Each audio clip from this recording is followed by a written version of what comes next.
All right. Hello, everyone. Welcome back to the Clubhouse 54 podcast. I'm Michael Little, Anthony Sebastianelli. We have a guest here today, Kevin Rossi, Drew Lockhart, and on your screen, you're going to see Tyler Wax. We do have a special guest today that we're interviewing. This gentleman is a two-time world long drive champion, ranked number one in the world from 2018 to 2021. He has a world record for clubhead speed and ball speed. He's played on the Champions Tour. He's had appearances on the Golf Channel, NBC, ESPN Radio, winner of 50 plus professional golf tournaments, and is in Hall of Fames. Wow. So Fast It sounds Eddie, like I should welcome have to way our more podcast. money than I have. Jeez. So welcome, That's pretty Fast impressive. Eddie. I've got like no I have money. I got 3 kids at home. So. I have a whole list here of with your resume. Quite impressive. I just figured I would highlight the ones that I wanted to highlight here. But Anthony and yourself have a great relationship, and I want Anthony to kind of take over here and just introduce you some more, and we'll start the story from there. But before we continue, I so wanted to interrupt it like Phil did when they were announcing Tiger and all of his winnings, and he finally was standing like, enough already. Like he's good. He's got quite the resume. Yeah, quite the resume there. Very impressive. But no, yeah, I had a pleasure of meeting Eddie back in 2018. Our program got cut, and he reached out to our team. And when I turned pro and moved down to Florida, I ended up playing golf with him. We kind of hit it off from there, and that resume doesn't even come close to how hard he works and kind of everything that he does. He's definitely not only a really good friend, but a role model to me. And it's a pleasure to have you on the show. That's probably the nicest thing you've ever said to me. I can't believe that came out of your mouth. Hey, no, credits thanks, due. buddy. Credits due. I appreciate it. First time we played, I could see the talent that just spews from you. I mean, you're so talented. But the Philly section is going to be in trouble the next several years with you up there. But really talented. It was fun to play that first time. I got you the first one, but you got me the second. So we still have that rubber match, which I'm never going to play. When's my you rubber again. match? You've been ducking me. Don't worry, I have plans to break his ankles. We're okay. That's great. So, kind of started off, how did you get into golf, and kind of where did, the passion for everything you do now kind of come from? Oh man, I got into golf. I was 5 years old actually. I lived on a little par 60 golf course in Connecticut, and my dad. I vaguely remember this. My dad took me out. He played professional baseball for a couple of years in the Cardinals organization. So I come from a really athletic family, and it was neat because I loved hitting stuff. Right, I was always athletic, running around, just being crazy. And my dad took me on the golf course, and he showed me how to chip it. He drops it maybe 20 feet from the green. He goes, "You want to pop it up in the air, just let it roll," and he chips it in. My first, literally, like eyeballs on a golf course, my dad chips a ball in. He's like, "Okay, you got to pop it up, let it roll up into the hole," and he rolls it in. And I looked at him. I don't remember saying this, but he told me, he goes, I looked at him and said, "Is that all there is to it, Dad?" So it was kind of fun. We laughed about that until the day he died in 2016. So it was it was a cool moment. I don't remember. I remember being there, but I don't remember saying that. But he said I said it, so I probably did. I'm sure. But that was my first experience. But I played baseball as a kid. I loved golf, but golf was something. I mean, I was only 5 years old, so I played baseball from the time I was 8 to 13. I started really falling in love with golf when I was 12. Played baseball. Fast Eddie, my nickname comes from baseball. Through in the mid 70s as a 12-year-old in Little League. It has nothing to do with that. Well, the funny thing is, I looked like a 2-iron. I was like Chris Sale, but like way skinnier. So I've seen photos, but I could fling it. I could really throw hard, and so that's where kind of my nickname came from. I kind of fell in love with it when I was 12 because it's not like it is now, guys. I mean, you guys are much younger than I am. Like when I was a kid, it was like baseball in the like spring, early summer to all-stars, and then it was like football and then basketball. You play all the sports, right? Whatever season it was, that's the sport you were playing. Now it's like 12 months baseball, 12 months soccer, 12 months lacrosse. I mean, you could just like all these kids specialize in one sport. And I'm not a huge fan of that, just because a lot of parents reach out to me either through email or my website or social media, and they're like, Jimmy loves golf. He's 8 years old. I'm like, have him play everything. They have to figure out how to be athletic first, because my biggest thing, 100%, I want to be athletic. When I swing the golf club, it's athlete first.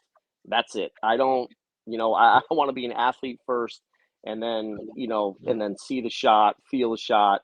And I've done it, God, probably millions of times. But so that's kind of the cool thing. When I grew up, it was all the sports, like hockey in the wintertime, football, baseball, basketball, stuff like that. So, but yeah, that's kind of where I started to play golf. I really got serious about it 12, 13. And after I was 13, I was just all in with golf. Now, I know we share also another thing is we went to college at the same university. How with high school, and for me, I'm sure the recruiting process was a little different. So talk us through kind of, at what point did you realize, okay, I could be really good at this game? Because you have, she had 5 Division I wins, 2-time Player of the Year in the NEC. All region twice, I believe, as well, or all 4 years. Yeah, all 4 years. So you had a very decorated kind of college career. So at what point did you kind of realize, like, whoa, okay, this could be, a career for me? I kind of knew in high school. I won a state championship. I was a very young kid in high school. Like, I didn't turn 18 until my freshman year in college. Like, my birthday is November 29th, so I started school early. So I actually won our state championship in Connecticut when I was a junior, which I probably should have been a sophomore. But I knew the first time I broke par, I was 14. And I shot 1 under par, made like a 10-footer for par on the 9th green to shoot 1 under par. Then it was a par 30, so I shot 29. And I'm like, that's like the coolest thing ever. Like, I was like so stoked. I'm like, I can do this. And that kind of lit a fire a little bit. The first time I shot under par for 9 holes. And then I won my first junior tournament at 15. And then I was kind of off to the races, won the state championship and won a bunch of high school events. And I played in the U.S. Junior and the Big Eye Insurance. I don't even know if that's going on anymore, but I qualified for a bunch of national tournaments, and I never got to play the AJGA. Just, parents couldn't afford it. I mean, it's expensive, back then, and flying, and both my parents worked, but it was it was what it was, and I just kind of put my head down and I did what I had to do with what I had. So, nobody was going to outwork me, and nobody outworks me to this day. So that was like my mentality at that point. So now you go to school, you go to college, you have that, very decorated college career. When you graduated, did you have any thought of maybe not turning pro, or was it that's what you were going to do? No, as soon as the NCAAs were over, I turned pro. My first event, it was so funny. My very first professional event, it was like a week later, and I shot 80. My first professional. I was so nervous. Titleist sent me this bag with my name on it, and I got balls and hats and gloves, and I'm like, man, I've arrived. I have arrived, man. This is awesome. And I go out and I freaking shoot 80. Nice. Like, well, golf will always kick you straight in the ass when you think you've done something. But that was a little wake up call. I was like, okay. Next day I shot 70. It was a 2-day event. I shot 200 the second day. So it was more nerves than anything. But it's just golf at the end of the day, right? It's golf. So, but it was pretty cool. And then from there, I qualified for the Ben Hogan Tour. You guys probably weren't even born yet when the Ben Hogan Tour started. That was 90. I was born. All right, 90. The panel gets older as it gets to me, so yeah, I remember that. But that was back when the dirt was new. But I get you. I shot 2 under actually in the qualifier, and made it through. I think they took like 8 or 10 spots back then for the Hogan Tour. So that was my first big event that I qualified for, and it was at Yale, which not a huge fan of that golf course. But Dude, that golf course is awful. yeah, it just it's a little gimmicky, but whatever. It was a great experience. I was 2 under after 8. Saw my name going. I started on 10, and I was 2 under after 8 holes, and made a triple on 18, which is probably the worst par 5 I've ever played, just in terms of layout. It's just a terrible hole. But Do you want to go whatever. up the hill I or made a side? triple. I know. It's like, what do you do? I hit a 5-iron off this hole, 5-iron, 3-iron, wedge, or 9-iron. I mean, what do you do? Has anybody played Yale? No. Eddie, I'm going to let you describe this hole because you could probably do it a lot better and funnier way than I can. But it's just terrible. It's just awful. I think I've tried to hit every club off that hole, and it's just like I think I think you just play for 5, Anthony. I mean, you can't hit it in 2. I mean, you'd have to thread the needle. The fairway is like 8 yards wide on the right side. There's like a big old mountain, right? Like a big hill. It's like a goat ranch. It's like you almost have to hit like a 4-iron and then another 4-iron and then maybe like an 8 or 9-iron or wedge in. It's like you can't even see the green on your second shot. Like not even close. So it's just one of those holes that just like 600 yards. It's like No, it's like 600 yards. Is Yeah, it it's like 600? Yeah, it's 5. It's at least it's between 550 and 600. I haven't played there in 30 years, so I can't remember. But it's brutal. But if you played it now, you probably could be hit on in 2. I mean, Yeah, come on. if I hit driver, absolutely. But there's nowhere to hit driver. Like literally, there's nowhere to hit driver. And going forward in 2, you literally have to again thread a needle, and if you pull it left, you're in the parking lot. Yeah. Well, all right. It's enough about the 18th hole. All right, enough about the 18th hole. Let's move on, please. Move on. When did you win your first event? How many events did you play in before you won your first? My first professional event? Yeah. Oh, gosh. It's kind of funny. I probably played in. I had very little money to play, so I kind of stayed around close to Connecticut. I had a bunch of top 5s, top 10s, but my first win, probably 20 events. I'm guessing 22 events, 1994. I won the Connecticut section, Western Mass or New England section assistance championship. Shot 65-71, and I won by 5 shots. And that was my first professional win. I won like $2,600. I was like, oh my god, I'm rich. I'm like, this is awesome. So yeah, but it was I was in the zone. I hit it great. I was hitting it right where I was looking, and that was my first one. That was the first of many. Nice. So I said I told you last night I was going to say this. So after professional golf, how did you get into modeling? Oh God. I knew you were going to bring this up. So I went to Q school in 97 and 98. Actually started working out. I was always like, you didn't know me in college, but literally if I turned sideways, you couldn't see me. I was like 6'4", 160 pounds. I mean, I was skinnier than Chesson Hadley, like literally. And I was just sick and tired of being skinny. So long story short, I got a trainer, started working out, and I had the frame for it, always wide shoulders, always strong, and always hit it a mile.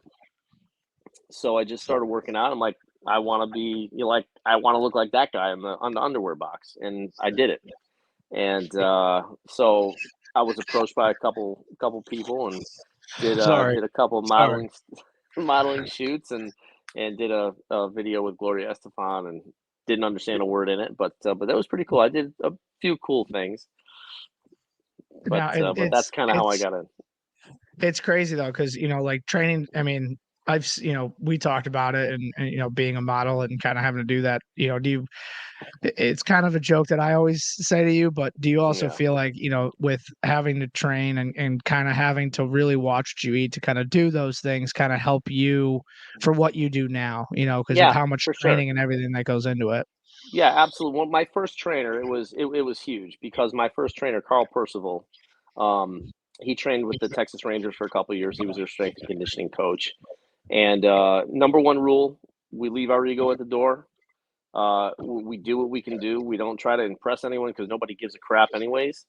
So, and that really kind of set the tone for me at that point, and then on the way to the future. It's all about quality of the movement. I don't care if you can do 5 pounds. If you can't do 10 pounds a clean rep, then go back to 5. So it's that really kind of stuck with me for until for the rest of my life. It will, and it's all about quality of the movement, and that's why I'm 52 doing what I'm doing with no major injuries. So that's a huge part of it, because you see guys in the gym and they're screaming and they're dropping 120-pound dumbbells and they're, nobody cares. Like, seriously, nobody cares.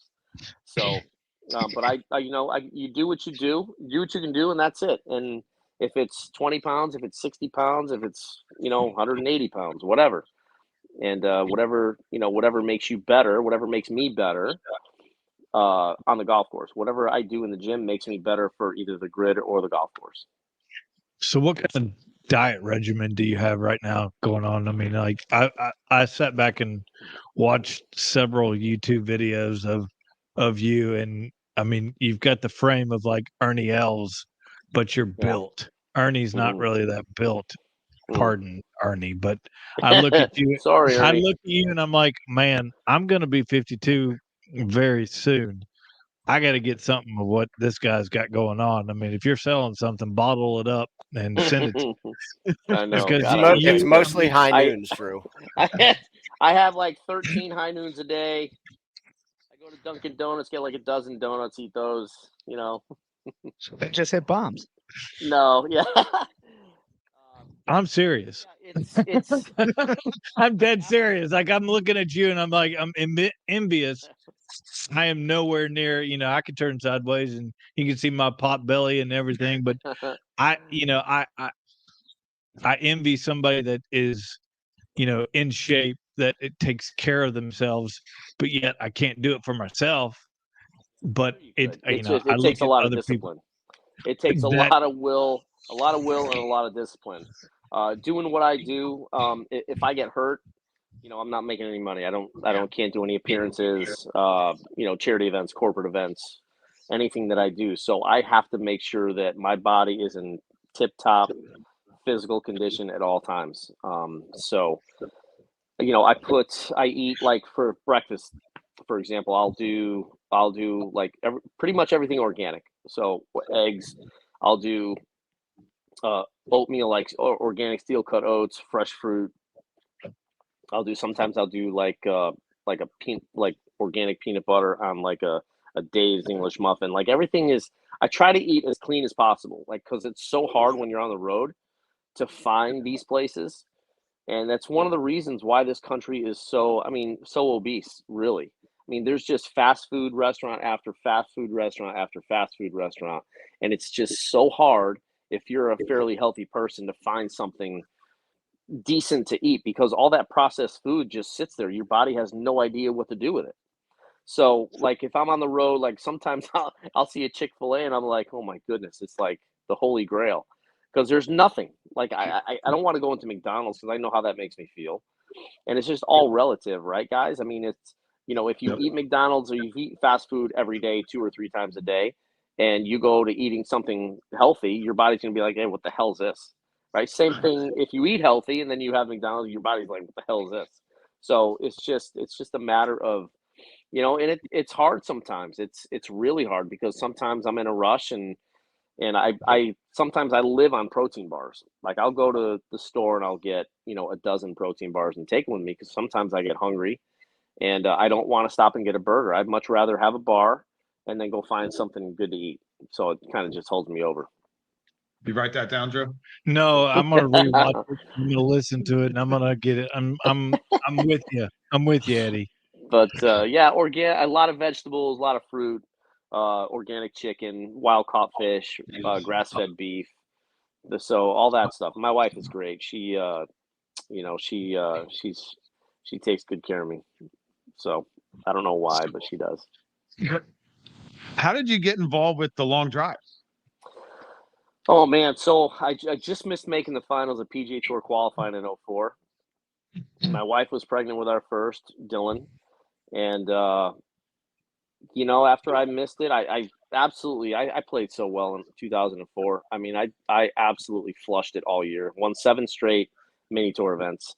Averaged like 67.4 for the 7 wins. And went to the first stage at Q school and I shot 66, 71, 72, 70.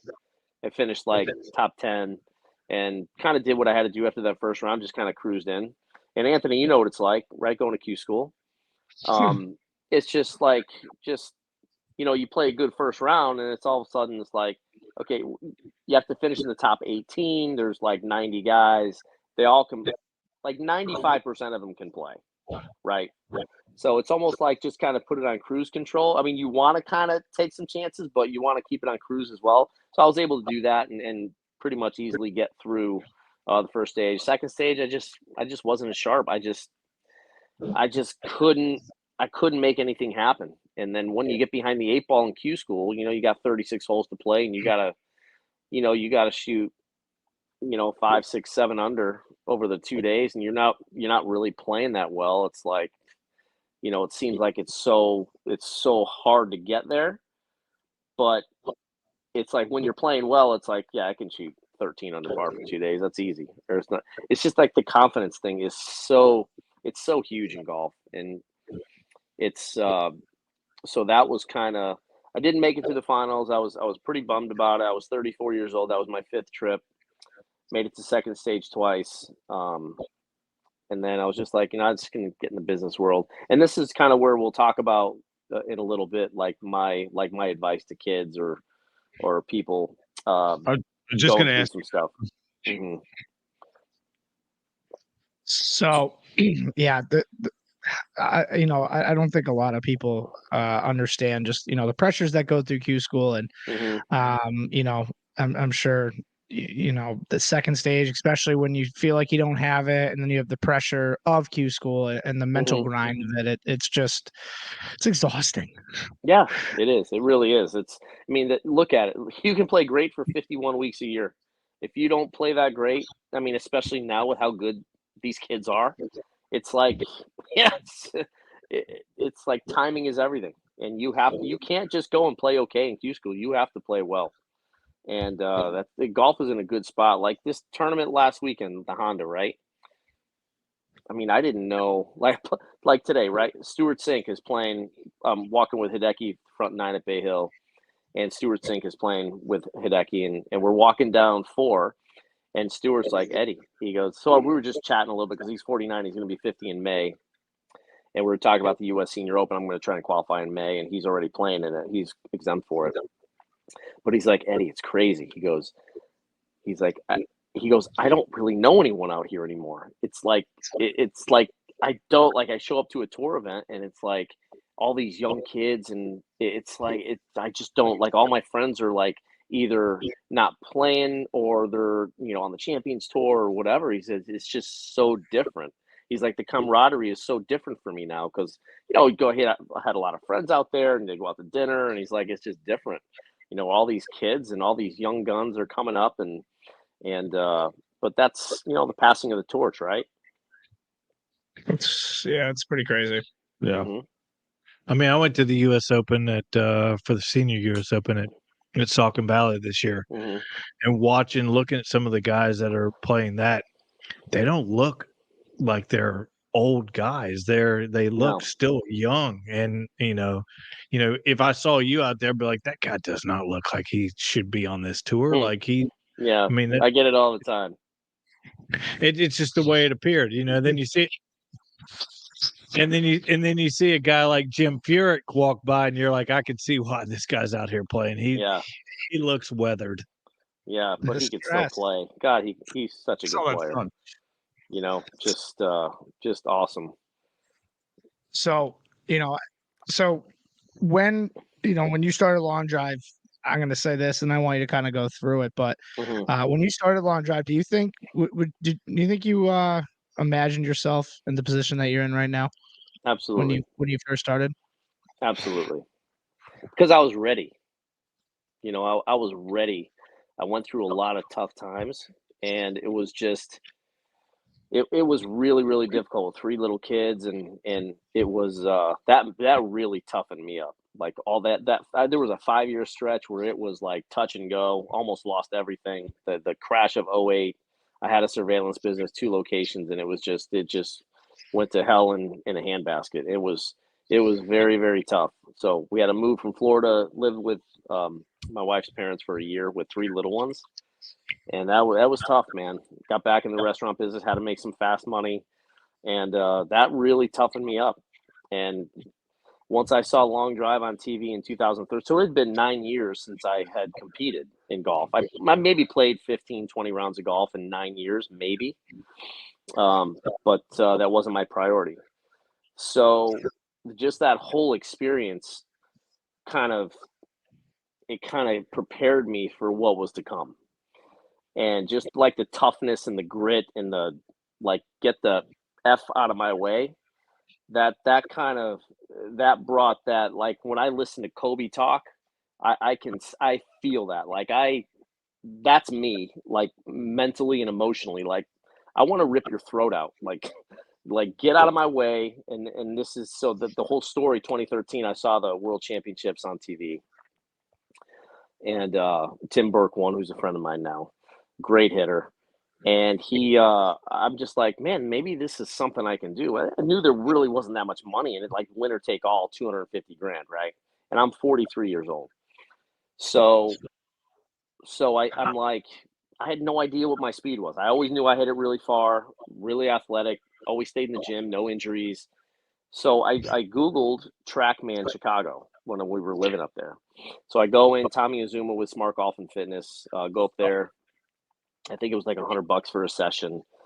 So had this R7 driver, like 45 inches with a speeder 757 or 67 shaft in it, 9 degrees. I think it was like ancient.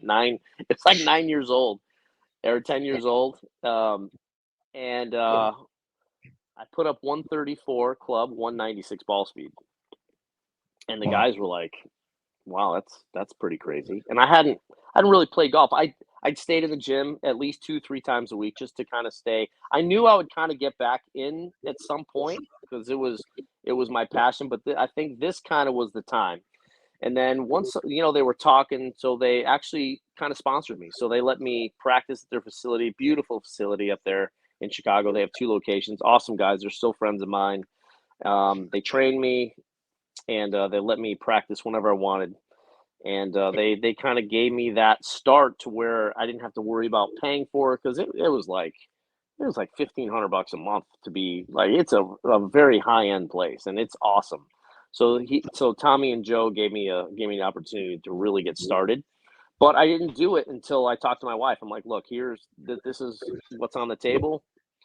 I know I can do this, but with 3 small kids, it's like for her to be for a 43-year-old man to go, hey, I really think I can be a world champion, right? I think, and she was 100% supportive. She goes, I believe in you, and that's all I needed to say it's over. Like I'm done. Like, this is where I'm going. I don't care what I have to do to get there, and that's the difference between greatness and just being good, because you have to put all your eggs in one basket. And that's, if I had the mentality now, as like, if I could put my head on my 18-year-old body or 21-year-old body, I think there's no doubt I would have made it on tour. No doubt I would have made it, because I think so differently now. Because when I grew up, my parents, very middle class, hard workers. My dad worked in the factory, mom worked in the school system. So, and it was like, what's, what if golf doesn't work out? What's your backup plan? What's your plan B? And I would hear that all the time. And golf is hard, obviously. And, there's no guarantees that you're going to make it. So it's like, well, maybe I do need a plan B. Maybe it doesn't work out. What's going to happen if I don't make it? So that, I would hear that all the time, which they didn't do that on purpose, but going through my crap and then getting to the long drive piece of it. And I'm like, I'm all in. This is who I am. I'm an athlete. I'm going to be a world champion. I'm going to be great. And I don't care how hard I have to work. I mean, I worked 7 days a week in the restaurant. I would train every day or hit balls, do something, go downtown. I wouldn't even see my family. It was hard, but I knew what I had to do, and Eileen knew what I had to do. So that prepared me for that moment. And that's why when I get into that situation, it's like I love it. I absolutely love it, because I can see, like, you can see who the gamers are, the guys that'll show up when the bell rings, and the guys who will just fold like a napkin, right? And when you walk around and you walk the walk, and guys know, they know. It's like that's my arena. That's like, that's it. I love it. Eddie, did you have the foresight as you got into long drive, right? There's that aspect of, one, I think it's at least every guy's dream, like that. We all want to hit the ball long, right? So huge shout out to you for actually doing it. And we're going to want some tips on it. But in terms of, there's that $250,000 prize, and that you got to have that dog in you to be able to get out there and win it. Did you have the foresight to understand the other things that winning long drive and being long drive champion could bring to you outside of just, getting that belt? Not really. Not at first. I was kind of unsuccessful my first few years. I'm competing against kids half my age, and it was winner take all. So I lost money the first few years that I competed. So I needed to learn a few things. So I did a lot of studying. I studied golf swings. I studied, how do I get my angle of attack up? How do I do this? How do I optimize everything? And I was able to just, once I made the decision, though, it's almost like people just started showing up in my life that just helped me. Like the universe was like, okay, Eddie, you made this decision. You're 100% in. Well, here's this person. And now here's this person. And now here's this person. It's crazy how it just, once you fully commit to doing something and say, I don't care what you throw at me. I don't care what I have to do to be the best. I'm going to do it. Or I'm going to give myself the best chance to do it, the best opportunity to do it, like preparation wise. So I didn't know like all the cool stuff that could, I mean, look, if you told me 5 years ago, I'd be, walking inside the ropes with Hideki Matsuyama, doing, helping him with some training and stuff with my trainer, Jeff Flagg. I've been like crazy, like chatting with, Scotty Scheffler and Jason Day today and all the guys on tour that I know. And it's super cool because they look at me like like Jason Day was going nuts. He's like, dude, it's crazy how fast you are and how good your swing is and how straight you hit it and all this stuff. And it's like these guys are major champions and they're like talking to me like I'm this, like this god or something. But it's just, I think it's from the passion. I think when you have passion and purpose, and I think you put that together, and I think that just gives you a fire and a grit that you can't teach that. You have to dig deep for it. And anyone that loves something that much, or is that much of a competitor, or is just so passionate about something that you will do anything for it. And that's where when you win, it's like, man, that's cool. That's the secret sauce right there. Because when you're willing to do whatever it takes, literally, I mean, people say that I'll do whatever it takes, but when you're willing to do whatever it takes, and it's pretty satisfying and pretty special. Yeah, that's awesome. Thank you for sharing that. That's great. So, Yeah. and it's funny because I remember when we were at Chick-fil-A in 2018, when you're talking Mhm. about, J-Day, and I know you guys have a good friendship. He was the first person, one of the first people to text you in 18. Yeah. Congrats. I remember at Mhm. Bay Hill when we were sitting behind 3 and, he walked over and saw us. And the first question he asked, Eddie, how's the family? How were you Yeah. doing? And, and same thing with Ted Scott, Scheffler's Yeah. caddy. Mhm. Walking around Bay Hill with you in 2020 was it's quite interesting to kind of see kind of one of my good friends and people. You have guys on tour looking up to you, and that kind Yeah, of it's also crazy. and that segues. You're at Bay Hill this year inside the ropes, but Mhm. the funny we were talking about it before is 2020 Yeah. when you kind of snuck on the range and Yeah. the first person to pick you to come over to watch them hit balls is Bryson, right when he was going through Mhm. his whole speed thing, and Yeah. it's pretty neat.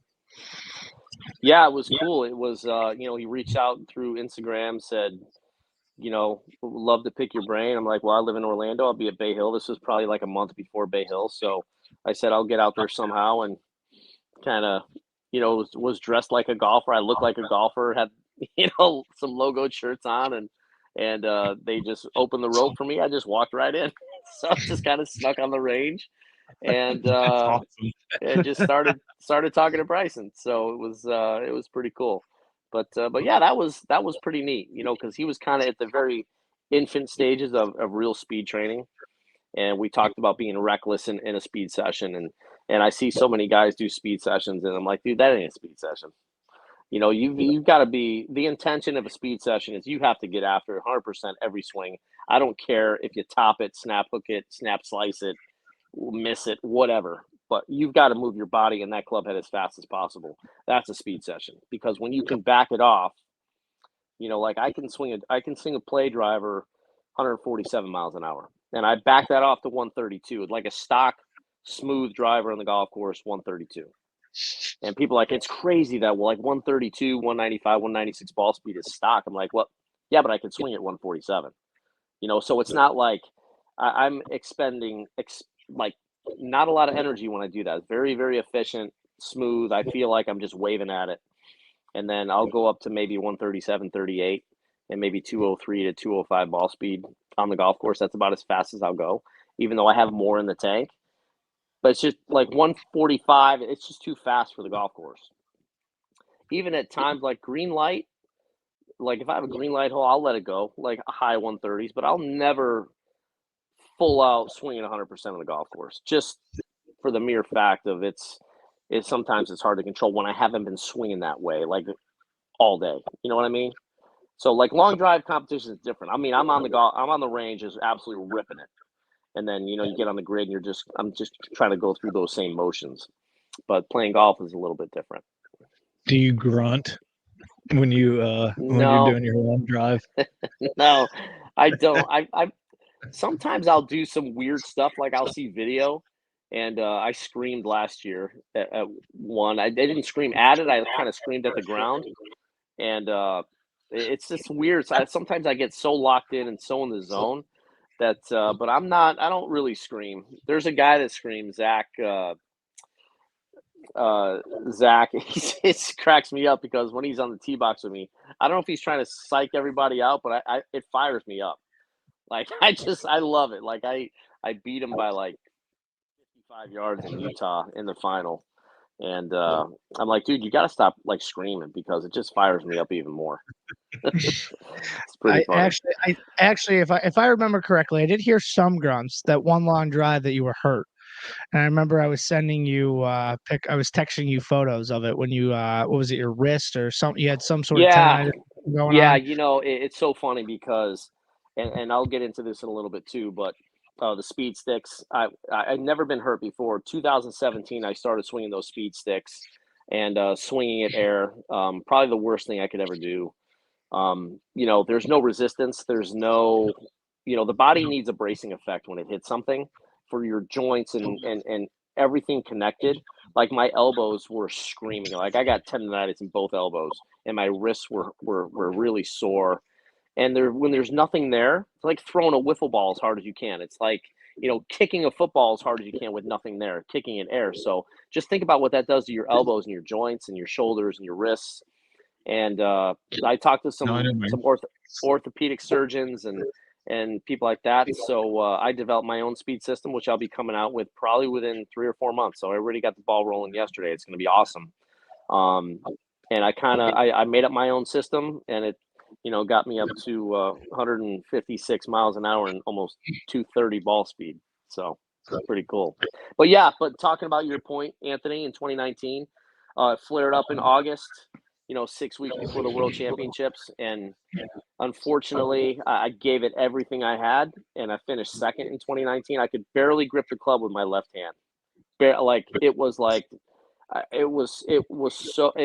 so painful, but I didn't care, and I still hit it like 376 or 378, and still almost won. So for me, even just to make the final with my left elbow the way it was and my wrist, I kind of had it was just weird. It stemmed from swinging those speed sticks.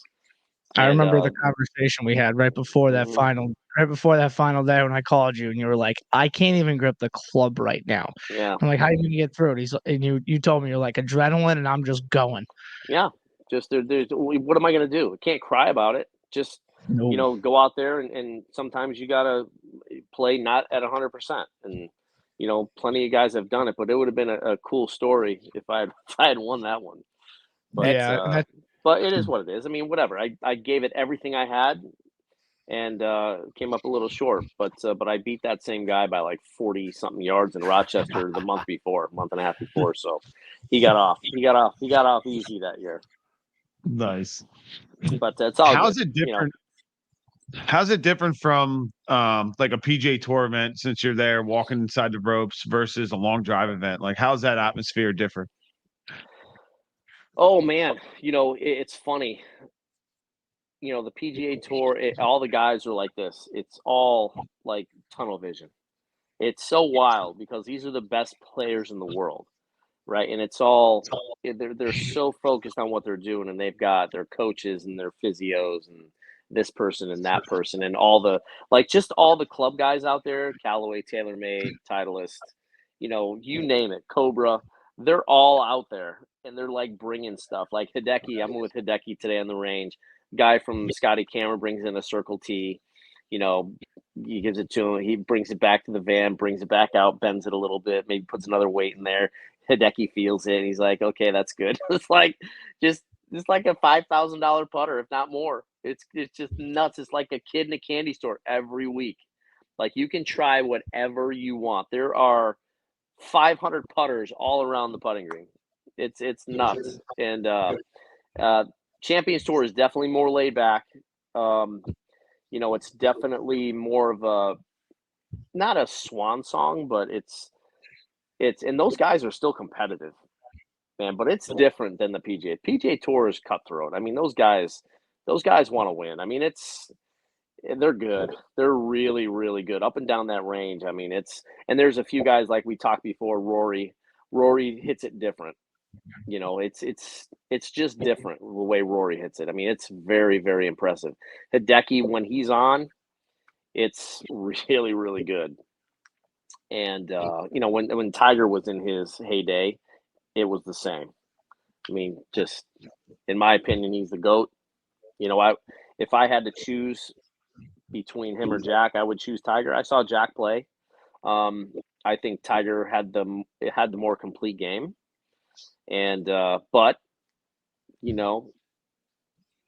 it's just it's so hard because if he didn't change his swing in 2001 or 2 or whatever it was, if he didn't move from Butch, I think he would have won 100 times in 25 majors. And if he had just kind of stayed on that path with Butch Harmon and just not changed his swing 2 or 3 times, but yeah, it's impressive. But PGA Tour, Champions Tour, and then long drive. Long drive is different, man. They're like a bunch of slow pitch softball players that played professional baseball and now they're just out there just absolutely getting after it and just monsters. Like I'll do corporate events or charity events, And it's like, boy, I thought you'd be bigger. I'm like, dude, I'm 6'4", 215. I'm like, I'm not small. Like, but some of these guys that I compete with are like 6'6", 6'7", 260. Yeah, when I stand next to them, I'm kind of small, but I'm like, I'm 6'4", 215 pounds. I mean, that would be a big wide receiver in the NFL. Oh yeah. So, but long drive is definitely it's a brotherhood. There's a lot of respect out there. A lot of guys, a lot of younger guys. It's so funny when I go to an event or something, and a lot of the younger guys or the newer guys are like, you can tell they're nervous. Like they'll come up and talk to me, and I'm really easy to approach. Like I could tell like they're nervous. I'm like, dude, relax. What's up? You want to ask me a question? And so because guys did that for me, right? Like Mike Dobbin and a lot of the old world champions. You ask questions. It's the only I can tell them everything that I do. They still have to do it, and they still have to hit it in the center of the face. So I can tell them whatever. I can tell them any secret, how it works, what you have to do. At the end of the day, you have to sack up and hit the shots when you have to hit them. So, but I have no problem sharing some stuff with guys who come up and ask, and the newer guys. And there's some fast guys, man. There are some fast. The sport of long drive is just going to keep getting faster. I don't think the balls will be able to handle it, or the drivers. But yeah, it's fun. It's definitely more laid back, more of like I would say slow pitch softball, kind of a lot of testosterone out there with those guys. And where Champions Tour is more laid back, PGA Tour is more like just it's business, it's laser focus, this is what I'm doing. And but yeah, it's kind of cool to have a taste of all three and kind of see the difference. Eddie, can you still sling a baseball? I probably could. Yeah, I haven't thrown one. Oh man, I threw one in like 2000 when we moved up to Chicago with the kids. We went to, I know Hawk Harrelson. I've been friends with Hawk Harrelson for 22 years. Played a lot of golf with him. He was the voice of the Red Sox for 30, or the White Sox for like 30 years, and became good friends with him. I was friends with his son Casey. And Hawk would say, "Hey, anytime you want to come to a game, just let me know." So we took the kids like in 2010, and we went to see him in the booth, and the kids were all excited. He signed baseballs for the three kids, and so they had this really cool at US Cellular Field, this baseball thing where you can like throw. And I think I threw it like 83 or 84. My arm was hanging. It was hanging. But I bet if I practice, if I threw, I could probably touch 90, maybe. Definitely mid 80s at my age. Can we put this to the test? Yeah, I wouldn't want to try to get hurt. Right. Can we put this to the test? Yeah, because I'll fly down because I got to come visit you anyways. I'm gonna give you like 3 days of throwing baseballs. Oh, find someone with a radar machine and give it a test. And why don't we see if you could fast Eddie I to need be more- fast at anything I need more else. than 3 days. He's good at what he does. No, we'll keep it Like, easy. He has the name for a reason. We don't Yeah, need I him know, to know right? that he can throw a 90-mile-an-hour fastball. Like, come on. He honestly, he definitely could. He I will absolutely not could. put it past him. Let's just see if he I could bet strike after you a out, while, Anthony. I could definitely 100%. touch the mid 80s. I think still, and that was 12 years ago. But I think I could probably, if I threw, and I practiced for a little bit, just knowing the process with golf and how you got to kind of just slowly kind of go. I bet if I practiced for 3 months, if I threw at least 3-4 times a week, I bet I could touch mid 80s still. I guessed maybe you would have been playing with the kids, but what sports are your kids playing? And is that different? Like, obviously being in a professional sport, how's that having to sit back and like it's got to be hard? I'm like the quietest dad out there. Seriously, I know. I helped coach my son's little league team when we were in Illinois when he was like 8, 9, 10 years old. He played travel ball for a couple of years when he was like 9 and 10. Made the 9U and 10U team, and the parents are crazy. Parents are nuts. Like, it's just like they're 10 years old, and it's just like, relax. It's like they're 10 years old. Like, you need to like chill. and it's totally different. Look, being an athlete, being a competitor, doing what I've done, I know how hard it is, and I know the pressures that people can put on their kids, and it's just like, look, dude, let's have fun, give 100%, do your best, and at the end, they're 10, they're not 19 playing for the University of Alabama, right? But I enjoy my kids play. My son plays lacrosse for West Orange High School here in Winter Garden. He's a senior. And then my youngest daughter, she's 14. She's a freshman. She plays lacrosse for Windermere High School. And my middle daughter, she was a competitive dancer for a couple of years, and then COVID hit. And then so she hasn't really done much, but she's got a job at this nail salon, which she loves it. So she's like the girly girl out of all of them. You gotta have one. Gotta have one. So she's dating. Actually, she's dating a really great kid. Absolute stud on the baseball field. I mean, he is very, very talented. I saw their first game the other day. He plays third base. Just got a scholarship for his grades. He's like a 4.0 student. Oh, that's great. For a private school baseball player. This kid will get drafted. He will definitely get drafted when he's only a sophomore. He hit a grand slam in his last preseason game, and they're 3-0, I think. He's just a really, really talented kid, and he's got a lot of talent. He just has it. When you look at a kid playing a sport, and then you kind of see how he moves and how, he has that quiet swag. Yeah, he's got that, but he's very respectful. We get along great. I never thought I'd get along with any of my daughter's boyfriends, but he's a great kid. Like he's and I kind of give him hints here and there. I'm like, hey man, you go after it. Put all your eggs in one basket. If this is what you want to do, this is your passion, you go after it. I don't care what anyone says, anyone in your family and your friends, whatever, you go after it. And that's the advice that I give everyone, because if I had that advice, I may not have taken it, but you have to, if you're passionate, like I said before, if you're passionate and you know what your purpose is, you put all those freaking eggs in one basket, you go for it, and you don't turn. I talked to a billionaire, this is a true story. I worked with him. The Hideki video went viral over the summertime. I got a message through my website. This woman wanted to get some golf lessons for her husband. Very wealthy. I didn't know who they were. Comes out, multi-billionaires, right? Super nice guy. I spent 2 days with him over in Tarpon Springs, and we talked about that. So, I was kind of asking him questions like, he's a billionaire, he's successful, super nice guy, but really, really smart, great businessman, obviously. So I said, what do you think about, because I told him about my story, and I said, look, if I were to give, he said, Eddie, he said, there were times where I wanted to pack it in, but I knew if I had just kept going forward, kept forging forward. And he said, the best way I can explain it, and this is a great way to explain it. He goes, it's like you're in the ocean and you swim out and you look back and you're like, I could either kind of stay close to shore or I could just go. And he said, and you just have to go. You don't even, that's not even, that's in your rearview mirror. That's just let it go, and you just freaking keep swimming until you hit the other side. And that's exactly what he said, because I think everyone that's really successful, whether it be a sport, whether it be a business, they face adversity, and you have to be able to face that. And so many people quit because it's hard. It's not easy to be successful. It's not easy to win. It's not easy to be ultra successful. If it were, everyone would do it.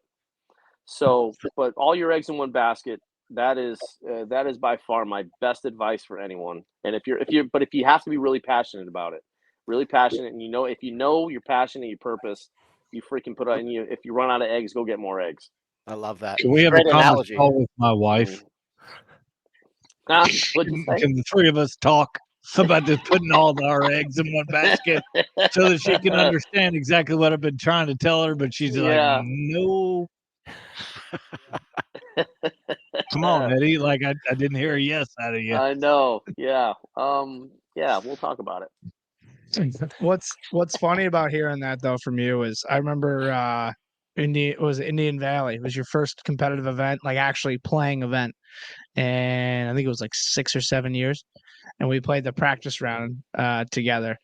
And you just said, listen, whatever happens, it happens. I'm just going to trust my process and go through that. So you've never looked at the results right away. It's always the plan and kind of how it is. So that's for people that don't know you, that's the key.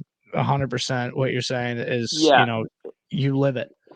Dude, it's so crazy. Like my first, I got an exemption. My first Champions Tour debut, 2021 Pure Insurance out at Pebble and Spyglass. I'd never been out there before. Was playing pretty good. Shot a bunch of rounds under par in some mini tour events, and got the exemption. Went out there, shot 2 under at Monterey Peninsula Country Club in the Pro-Am. And this event showed me how far I'd come from like from a maturity standpoint, right? Shoot 2 under in the Pro-Am, warming up on the range, flushing it. Like during the practice rounds, I would have like VJ and like all these Hall of Famers and all these Champions Tour guys, like 5 or 6 of them just watching me hit drivers, just flush drivers over the back of the range at Pebble. And I'm like, I just like pinching myself, like what's going on? And it's just like John Cook is there, and it's just like, wow. So I get to the next day comes, first round, felt great, and flushed it on the range. Like Bob Estes, we were talking. I played in the Pro-Am a couple weeks ago down at Tiburon, and we were talking about that, and he's like, I remember he goes, because he put his bag next to mine. He goes, I'm just gonna go have some breakfast and just wait for you to finish warming up. And that's a true story, because I was just absolutely flushing it, and go to the putting green, then go to the first tee. Felt great. And they announced my name, and I just got really hot. The adrenaline just hit me, and it felt like my arms weren't even attached to my body. So I'm like, oh boy, this freaking 4-iron could go anywhere. After I had just flushed it on the range, right? Just one after the other, just. And now you know the first hole at Pebble, Anthony. You played there. Yeah. Pull hook a 4-iron out of bounds, and now I got to tee up another one. So I'm like, oh man, this is gonna be a long day. How I got it in the fairway, chunk a wedge short of the green, chip it up there like 20 feet, make it for 6. I made a 20-footer on the first hole for 6. Next hole, pull, snap, hook a driver out of bounds. Next one, block it dead right in a bunker, lay up, chunk it out. I mean, it was like, has this guy ever played golf before? So it took me about 9 holes. I shot 45 on the front 9. I made 3 doubles and a triple. Been there. Wow. Yeah. So, and then I hit driver wedge into 10 to like literally 6 inches. I almost hold it. And then I kind of calmed down. I'm shooting 1 over. My goal on the back 9 was to shoot even par or better. And I was even standing on the 18th tee, and I absolutely roasted a driver just right of the tree in someone's backyard. So I took out a 3-wood. Driver was a little too much, so I hit a 3-wood, and I wound up making bogey. So birdie was my second ball. So I shoot 30. So I shoot 82. I shot the highest score out of both golf courses.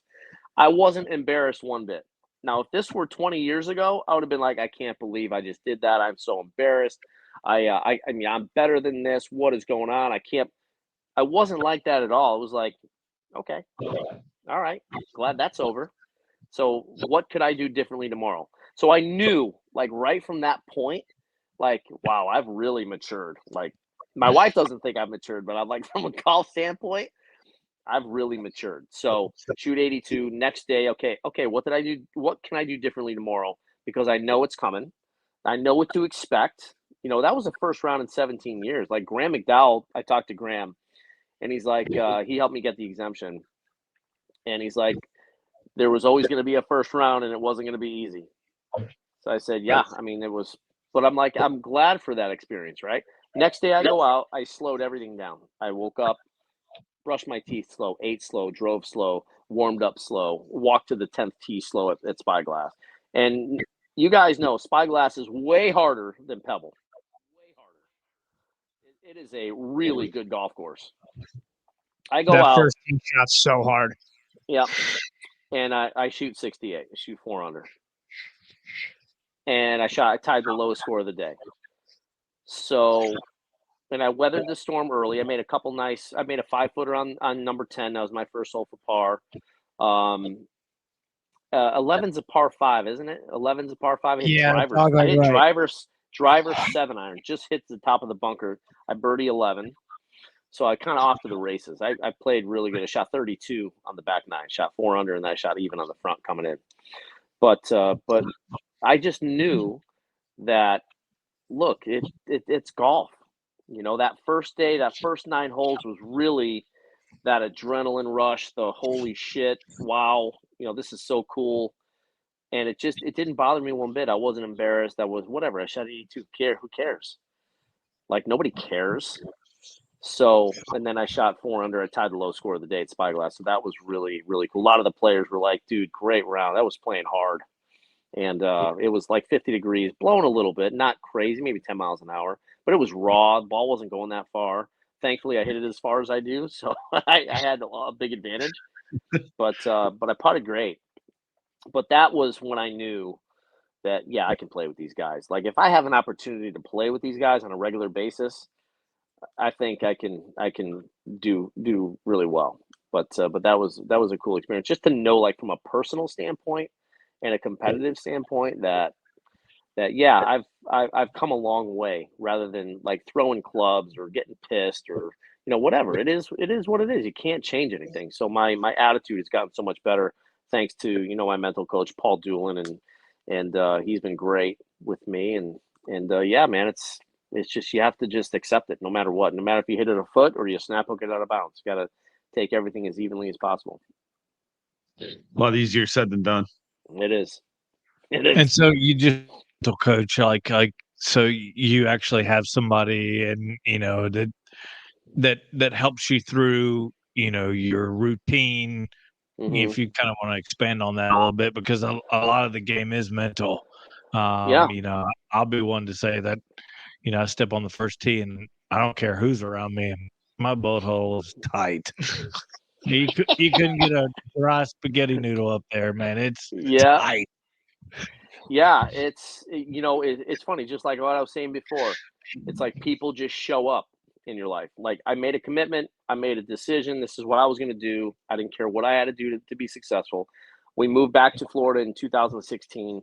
My son starts playing Little League Baseball, and this guy is sitting in the stands. He's got a TaylorMade hat on, and I figured his son on our side. So his son, I thought his son obviously played on the team, but his daughter was actually, she played on the baseball team.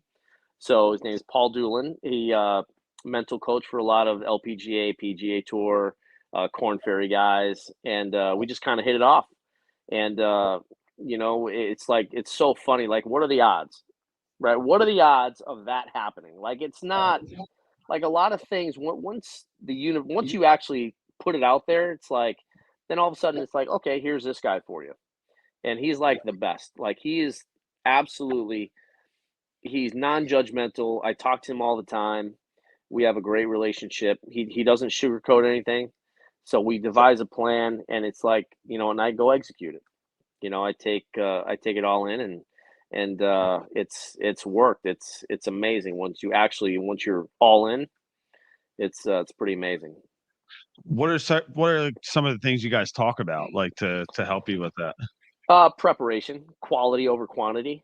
Like, there are days where I'll go out and practice, and I'll hit like 30 balls, where I'm just like flushing it, like just absolutely puring it. It's like, why would you have to sit there for 3 hours if I'm hitting every shot I want to hit, center of the face? Like, why do I need to sit there for 3 hours? He's like, you're just gonna be wasting your energy. If you feel like your swing is in the spot where you want it, I get it. You want to groove it, but it's like, it works for me, right? I'm not one of those guys who has to sit there for, you know, 6 hours and just hit 7 irons and just, you know, it's, if I know it's good, I know it's good. I have that much confidence in my ability. I've mastered my golf swing. I feel like I've mastered the whole speed thing, and I can just go out there and do it and work on certain things when I need to work on them. But he's helped me develop a process, preparation, and that's what it's all about. If your preparation is tight, like right down to exactly what you're going to do, then, when I showed up at Worlds, I had a 12-week plan, executed it perfectly, exactly what I wanted to do right before the World Championships. I show up at the World Championships, never felt better, never hit it better, never been faster. It's like it's over. Like it is like like no one has a chance because I am so prepared. It's stupid. And I executed everything, but I also took one day at a time, one swing at a time, as cliche as that sounds, one ball at a time. And I just if I just like took care of business and just took care of me and what my plan was, that I would be sitting there at the end. So how much do you think about like swing plane or club face position, or is it just raw speed and everything else will take care of itself? Yeah, it's just, I know exactly. No one knows my swing better than I do, the positions. I swing it like an athlete. I've always had a neutral grip. I feel like structure governs function. So my body moves, I think, athlete first. And it just so happens that my swing is just very efficient and very fast and very athletic. And all the parts of my golf swing just line up the way the body is supposed to move. Like Dr. Joe Lacaze with Rotex, he's like, Eddie, I finally understand the golf swing and the longevity of the golf swing. Like you see Will Zalatoris and Brandon Matthews, with back problems, and they're in their 20s. It's like, dude, I'm 52 swinging at 152 miles an hour with zero issues. I pop out of bed every day because my sequence of my golf swing, according to Doc, like I wind up my spine in perfect sequence and I unwind it in perfect reverse sequence. So there's never ever going to be an issue with like back issues. Well, there shouldn't be. I mean, there could be obviously, but the way I swing the golf club, he's looked at my golf swing for 1,000 hours, and the way I train, the way I prepare, the way I do it. There's it's super cool the way he explains it from a biomechanics standpoint. Like I don't understand any of it. I can do it, but I'm learning like what I do and what's kind of special in what I do from that longevity standpoint. Eddie, can you talk a little bit about when you started long drive, what did your distance go from and to? Oh man, first started long drive. Well, it's kind of funny because my very first event was in March of 2014 in Mesquite, Nevada.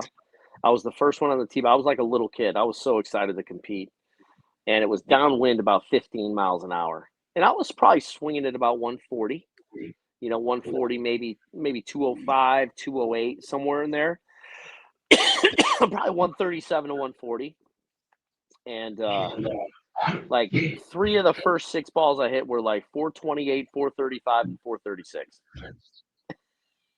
So that was my first experience. I'm like, wow. Like that's because I had no idea how far I was going to hit it. I knew it was downwind, and I hit this beautiful little flat cut right down the left. And the kid I was competing with, or for like the local qualifier, hit it like 390. So when I heard his numbers 390, I'm like, oh man, I don't know if I got 390. And all this guy said 436. I'm like, all right. And what were you hitting on the golf course before that, just as a golfer? I would guess. What do you think, Anthony? Probably right now. No, not right now. Like when I played, 125 to 130, probably. Yeah, I'd say that. Somewhere Yeah, around there. I'd say you probably occasionally got it up above 130. Yeah. But I'd say mid 120s to low 130s, I would think. What does that distance carry out to average? 340-ish. So 325 to probably 340 plus. Wow. Can you hit it lefty? I can hit it lefty. How far do you hit it lefty? Because that's going to such a good question. I can hit it. I can establish our relationship right now. If I can, because I'm a left-handed player. I can hit it. I can swing it probably 138 to 140 lefty, and if I connect with it, I could probably hit it 360, 370. Oh my god! Wow. So like if I hit in the center of the face, electrical box here to somehow throw the switch here to this whole but thing. I also trained lefty. Like I would hit baseballs lefty just to kind of balance both sides out. I know some people don't agree with that, but you know, how can they argue with what I've done, you know, from a longevity standpoint and a health standpoint. So but I think both sides have to be balanced. So that's important. I feel great. Yeah, But yeah, I guess I can swing it lefty. I agree with that. Do you notice different strengths in your body? I mean, if you don't train that right side, is your left lat bigger? Is your, you know, do you kind of like No, gain strength in areas that you wouldn't have if you didn't train the other side? no, I train both sides equally. I'll do left side, right side, all different angles. Like the stuff I do with Pure Motion and Jeff Flag, it's all different directions. It's dominant and non-dominant side. It's, you know, power, it's rotation, it's mobility. I do a lot of the same things, you know, on both sides. And So you've I always even done it up that? since 2015. Yeah. Wow. Yeah, that's yeah. Yep. What's And your that's favorite golf ball? balance of the body. What was that? What's your favorite golf ball? Clear. Nice plug for my sponsor. So give us a little background on Clear Golf. So it's really cool story. So a bunch of guys got together, wealthy guys, and they kind of wanted to make an ultra premium golf ball. And they came out with, they've been out for about 4 years. Clear Tour Black and Tour Green. Tour Green's a little bit softer. The Tour Black rips through the wind. It's unreal how good this ball is in the wind. It's basically modeled after the Pro V1, but like in the wind, it's crazy good in the wind. I can't even explain how good it is. First time I was playing at Isleworth, and I think it's number 6 or 7. It's a par 3 up the hill. It's like 190, 192. And it was playing into the wind. Probably it's uphill a little bit, probably into about a 10-mile-an-hour wind. So my stock 6-iron's like 204. Just nice smooth 6-iron's 204. So I'm like, all right, I'm gonna knock this down a little bit and I'm gonna flight it in there. And it should be perfect. Figure it's about 12 yards. I hit this thing in the back of the green. I'm like, what? Like I had like 40 feet coming back. I'm like, there's no way this ball should have gone that far. So it took me a good couple of months to kind of get used to like trusting that, hey, this ball is going to go through the wind. It's going to go. So that was really like some of the drivers I would hit. I'd be like, man, that ball went really far, like 20, 25 yards farther than I thought it should have. Into the wind. So the ball is great. The putt's great. It spins enough around the greens, as Anthony knows. Did you have that ball back in 2019 when still to this day was the longest, most emasculating tee shot I've ever seen in my life? Yeah. So yeah, I've been playing it for 2019, 3 years. we go to Bella Colina. I tell a lot of people this story and it shows how far he hits it. It's a little downhill, downwind. And Eddie and number I were 8, right? Yeah, we were doing some speed training before it, and I hit like 184 ball speed or something like that. Yeah. So I'm like, I'm gonna rip this one, right? So I hit it, and I go, I don't think I've ever hit a golf ball that hard. I think I hit it like 350 or something in the air. Absolutely murdered. Still to this day, the longest golf ball I hit. And Eddie looks and goes, "Is that all you got?" And I go, "Oh, here we go." And he goes, "I don't do this, but I'm going to jump on one." And I'm like, "All right, let's see what you got." He jumps on one, and the kid that was with us just goes, "Holy shit." And I'm like, "Oh God." He flew I hammered that ball. like 410. All carry. It's downhill, downwind. I mean, it was blowing pretty good. But that par 4 is like 520. I literally had like 75 yards, wasn't it, Anthony? 80 yards, maybe. Whatever I had. Yeah, it was crazy. Like, I'm so screwed. Yeah, I was gonna ask you, how's your short game? How's like 100 yards and in? How's your putting?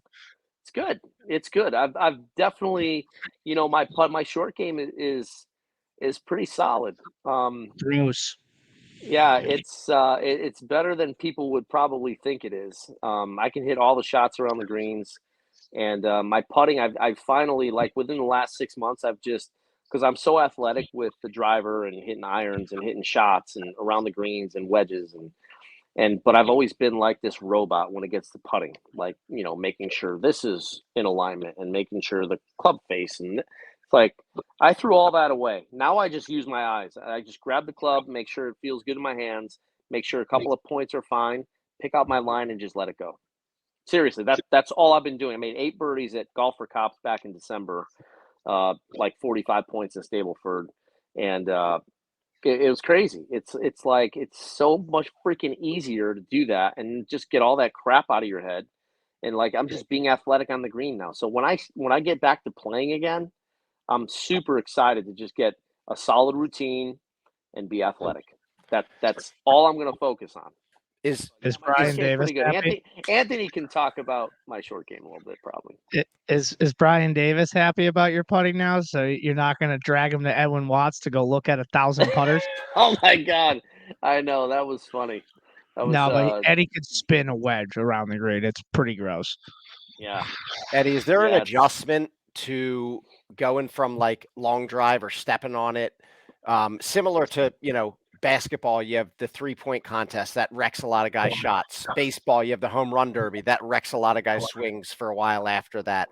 Yeah. Do you have an adjustment or kind of a trick that you use to be able to go back out on the course after a long drive and control it? Or is it that what you were talking about with like dialing it up to 100 and then really only going 80% when you're out there? That's basically what it is. It's like, it's funny. Like when I was out in California, one of my good friends, Harry Rudolph, played at University of Arizona, won a national championship with Furyk when I was in college. And we've become good friends over the years. Really good player. He grew up with Phil Mickelson, right? So him and Phil have been good friends. They've been playing junior tournaments since they were 9. So I went out to California about a month ago, spent some time with Phil out there as well at Del Mar Country Club, and Phil was picking my brain for about 3.5 hours. And I was talking to Phil. I was hitting 6 irons, and Phil's asking me questions like, "Wow, it's like that's really good, like the flight and stuff." And so he didn't really know much about my background. He knew that I was, 2-time world champion and stuff, and he knew I was fast and all this. But he didn't know like my golf ability. So I'm hitting these 6 irons, and he asked me to draw a couple. I'd draw a couple, and then I would say, Phil, like one of the things that I do, we're talking about wedges, and I said that I think the biggest thing is for me is I know exactly how far I carry every single club. So I can take a little bit off, like I grab my 50-degree wedge. Like, for example, I've got this 50-degree wedge. I know my stock 50-degree wedge is 130, without a doubt.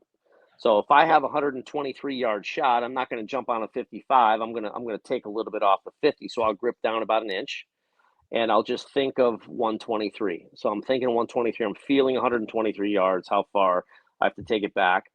So this is the funny part. So Phil's 8 feet from me, right? So I hit this perfect little 50, and I'm like, it's probably going to be a little short of 123. It was 121.9, and he's like, that's crazy. Like, but I've hit so many of those shots. Like I know, like it's funny how you have to, mind and body, like when they're connected, and you can kind of see that and feel it. It's just I have the ability to do that more times than not. And then with the driver, he's like, hit a little cut, or, and I was hitting some at like 200 ball speed, and he's like freaking out. Like, he's like, I can't even like fathom those numbers. He's like, those numbers aren't real to me, and he's, swinging at 175 ball speed, which is phenomenal. I mean, he's one of the greatest players of all time. And he's sitting there like, it's crazy that you could just swing it, like hit little cuts and hit it high, low, hit these little wedges. He's like, what's stopping you from dominating the Champions Tour? I'm like, well, you got to get out there. It's the hardest tour in the world to qualify for. But, I think my what I'm doing now is like what I should be doing. There's going to be plenty of time to play in the coming years. So I've got some really great opportunities with some sponsors and some business stuff that I'm doing now. And so that's kind of what I'm focused on. And when it's time to play, it's time to play, and then we'll surprise some people. So you mentioned Phil, and everybody knows I'm a huge Mickelson fan. How is he dealing with what's going on with the Live Tour? Did you get any kind of vibe from him that he was, feeling a certain way? Not many people inside the ropes will talk about these kind of things, and I'm curious as to see, because he's taken a lot of heat and he's suffered a little bit, and you can tell that his game has changed, his mind has changed a little bit, but he's 100% Live, and I'm curious as to how his mindset was. Yeah, you know what? We didn't talk about Liv. I thought it was really like I met him one time before a long time ago. Didn't really talk, just kind of met him. But this was the first time I spent some time with him, and we were talking, but he was super cool. He was really enamored with what I was doing, because I think we're the same age, right? And I'm just like flying at 360. And he's more of a speed junkie than I am. Like if he could be like, if I could give him like 195 ball speed, he would probably pay me $50 million. But we didn't talk about Liv. He was really down to earth, really cool. Asked me a ton of questions, and I was happy to share that with him. He shared a couple things with me too, like how he hits some draws and some of the things that he's learned as well. So it was a really cool, like 3.5 hours went by like that. And it was really cool that I got to spend that time with him. And I'm sure we will as well in the future. It was a fun day. It was a fun day for both of us, but especially That's for me, cool. because Cool. you don't get that many times to spend that much time with a Hall of Famer and a legend and one of the greatest of all time, especially short game. That's really cool. That's awesome. So what are your goals for 2023? Number three and number 4. I want to win the Open division as well. So, and there's no reason why I can't do it. I'm totally focused, getting my plan together for, ramping up. I put up, I'll start training. I'll probably start training two speed sessions a week, starting next week, or after the Players. I'll be at the Players for 3 days next week, Tuesday, Wednesday, Thursday. So after they get home from the Players, then it's time to go. And the Masters division is going to be in September in California. Obviously want to win that. And then the Open division is going to be in October. And I know I can win that, because nobody hits it in the center of the face more than I do. I'm 223 ball speed right now. I put up 151.5 yesterday, 223 ball speed. And if I can sustain, 225 plus with the way I hit it, and the way I just the competitor I am, and love that moment of being competing, and just the will to win and the will to succeed, and just when the chips get when the stakes get higher, I perform better. I like my chances. I don't care who I'm hitting against. I've never been intimidated by anyone. So, and my brother taught me that. My brother was a national champion wrestler in college, and he was 10 years older than me. And that's kind of where I learned that from, just like I grew up with him winning every wrestling match. He was like 226, 5-1 in his high school and college career, national champion, the whole 9 yards. So I grew up watching him win. Like, that's just what you do. It's like you just torture people, right? That's what you do. So that was a great education for me. Just knowing he was a really hard worker, and it was really cool to have that education. I call that an education because it was, and I kind of have that mindset of just when we're friends off the grid, but when it's time to get it on, it's I want to rip your guts out. And I hope my competitors feel that way, the same way about me, because, and that's the way it should be. That's like you talk about, the mentality of Kobe in the Olympics when he went against Pau Gasol, and they talk about that. first play, he ran right through him, and everybody was kind of like, "What are you doing?" He knew what they were going to run. He goes, "I'm going to run right through Powell." Yep. And he's like, "No way, man. That's your teammate, right?" Yeah. Right through him. Just like Best he didn't care. reaction. He didn't care. It wasn't his teammate that day. Nope. But that's to be a savage. I mean, I think to be the best, you have to, like, I'll play games with myself because some days I'll wake up and be like, "Oh man, I don't feel like training. I don't feel like going to the gym or doing stuff." And then I'll be like, "Oh, okay. You don't want to do that? So now we're going to add another exercise. And we're going to add another set to each. You want to play that game? Seriously. I mean, that's what I do. I'll do an extra exercise. I'll do an extra set on top of each exercise. And I'll be like, you want to mess with me? I control the show. You don't control the show. So that's just the kind of, because look, it's easy to be like, I'll do it tomorrow. I'll do it another day. No, if this was on my agenda for today, this is what I'm doing. And if you're telling me you don't want to go because you're tired or you didn't sleep well, then we're going to add shit to it. Yep. I laugh because I do this. I do the same exact thing. My brother and I just call it punishing ourselves, but we, you let that creep in, and nope, it's gonna pay a toll. It's one day, and then it's another day, and then it might be 2 days, and then I'll take the weekend off, or whatever you plan. Now, if you plan a day off, then that's different. You chill, whatever, because you have to have those days too. But if you plan on training or practicing, I'm going to do this, and this today, you better do it.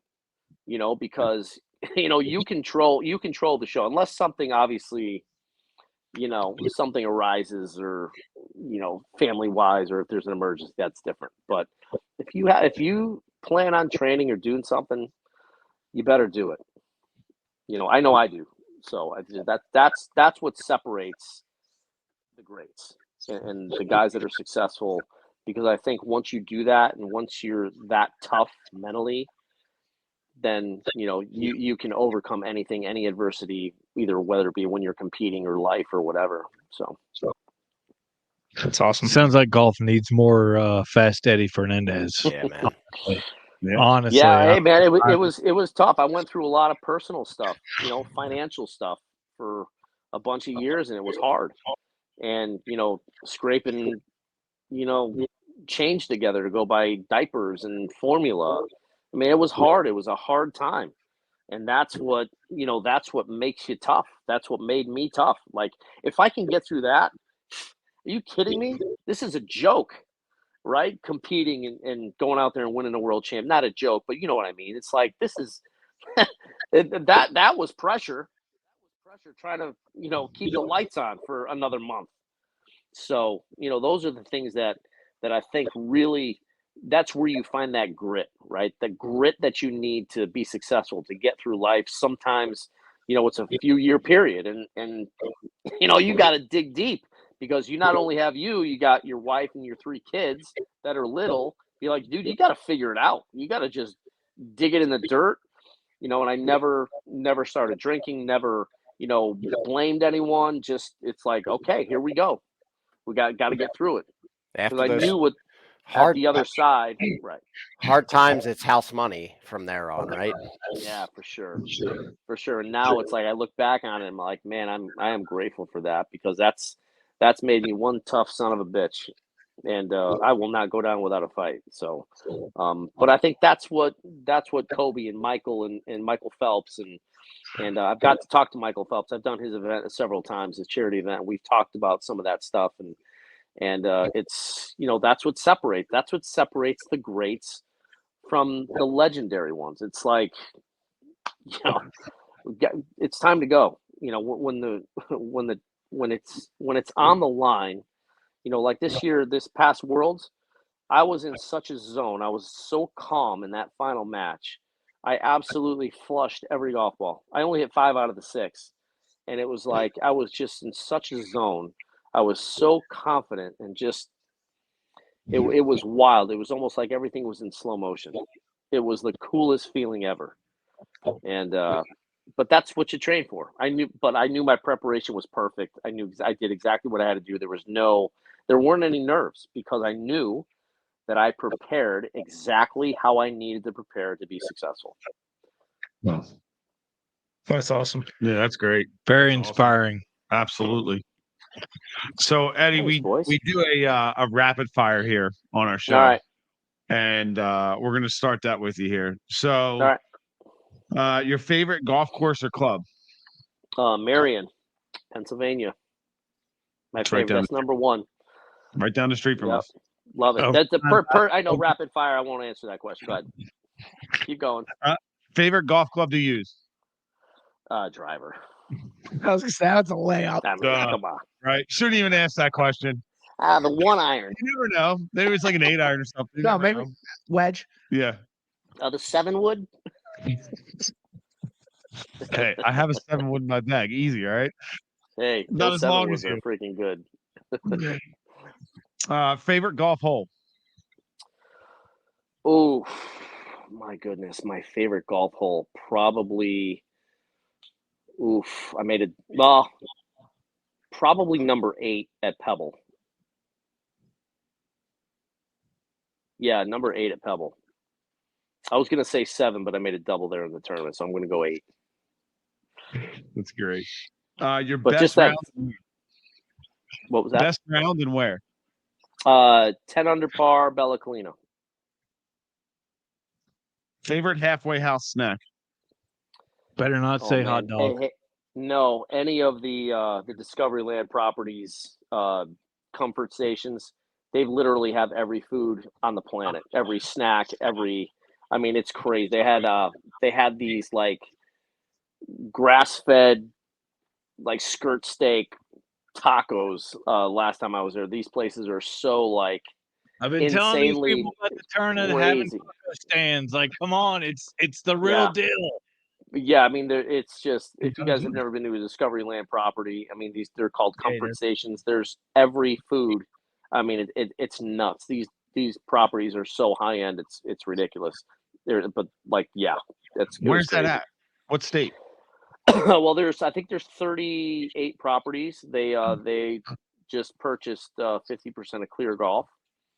So there's one in New York called Silo Ridge. Yeah, just check out some of them. If you guys go on discoveryland.com, I think it is, and just look at some of their properties. I mean, it's like these houses are like $40 million. I mean, it's ridiculous.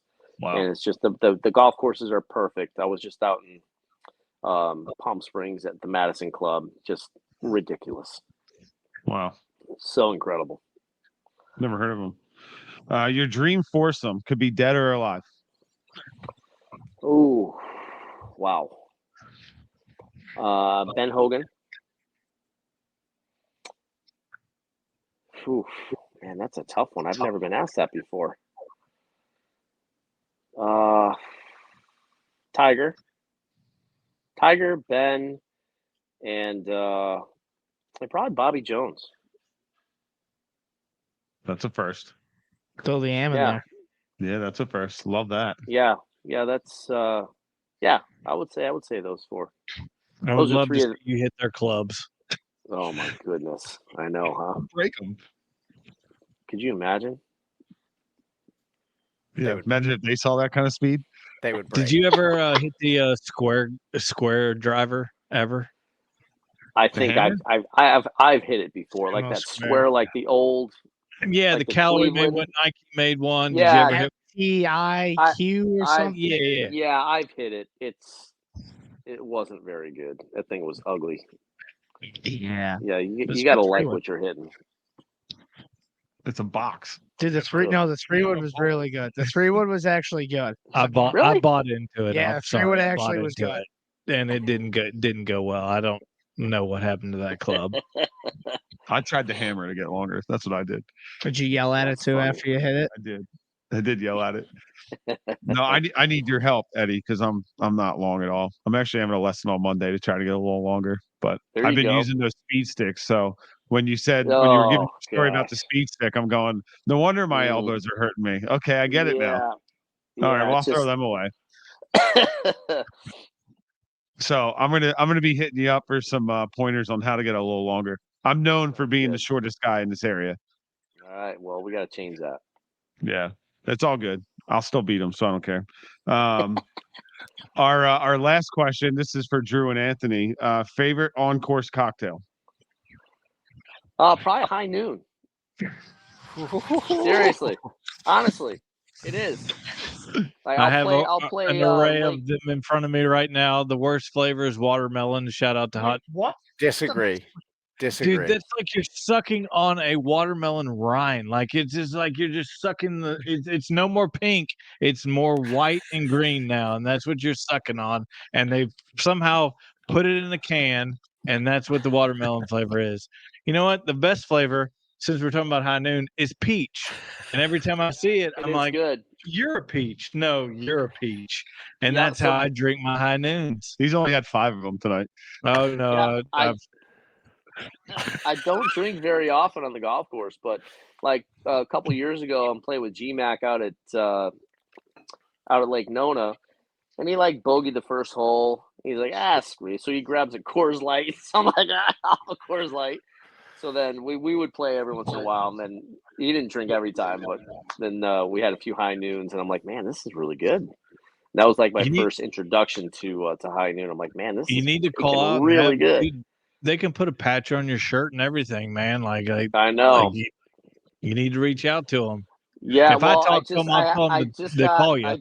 I just got a liquor sponsor, so we're just finalizing everything right now. Bushwood Spirits out of California. They make some bourbon. They make a vodka. Really great, great guys out there. So Bushwood Spirits, kind of named after Caddyshack. They kind of use that. So really, really genius stuff. And a real quick story, if you guys have time, with them. After I we won, don't. Sorry. all right. Sorry, we're out of time. I'm just kidding. Go ahead. So after I won in October, they sent me. They've been following me for a while, Instagram, and they're like, "Hey, sent me a DM. Hey, congratulations, Eddie. Been following you for a while. Big fan. Blah blah blah. We'd love to send you a couple bottles of bourbon for congratulations." I'm like, yeah, that's great. Send them my address. I get it in. You guys sent me 3 bottles, and I'm like, man, really cool looking bottle, and. I'm like, I'm thinking it's like $40 or like $100 bottles of bourbon. So I'm like, wow.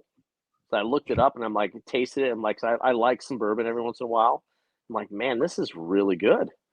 And so we started talking back and forth. And the guy's like, what'll it take to put the logo on your shirts or your bag or whatever? And we've been talking, so we're about to finalize a deal with Bushwood. So really awesome guys, and that's who I want to do business with, right? I want to do business with guys that or companies that kind of, just really cool, down to earth, like minded, and that's what I want to do with. I don't want to do with people who are just looking to get something out of it. And I want to partner, like long-term partnerships, and that's what I want to forge ahead in the future. Nice. That's awesome. Yeah, it's great. Eddie, we could really probably talk to you all night long. We could make this like a 3-hour podcast. Really? You think so? I'm just kidding. This has been awesome. It's been really good talking to you. It really has. Yeah, it's been great. Yeah, great. It's good fun, guys. But what we're gonna do is we're gonna wrap it up, but we're gonna invite you back when you win your next world championship, and we want to hear good. all I'll about talk to you. I'll talk to you in September. Yeah, absolutely. That's what we want to do. But I mean, it's been great. It's been very inspiring, very educational. Can't thank you enough for coming on. I know I speak for everybody here when I say that. And it's just been great. So can't thank you enough. Thank you, boys. Yeah, thank you guys for having me. It was great. Thank you very much. Anytime. Yeah. Anytime. I'll come on anytime. Take it easy, Fast Eddie. Yeah, we All appreciate right, boys. that. All right, got everyone. Thank you for watching this week with Fast Eddie, 2-time World Long Drive champion. We look forward to seeing everybody next week. Thanks so much. Thanks, boys. Thanks, Eddie. See ya. And we're still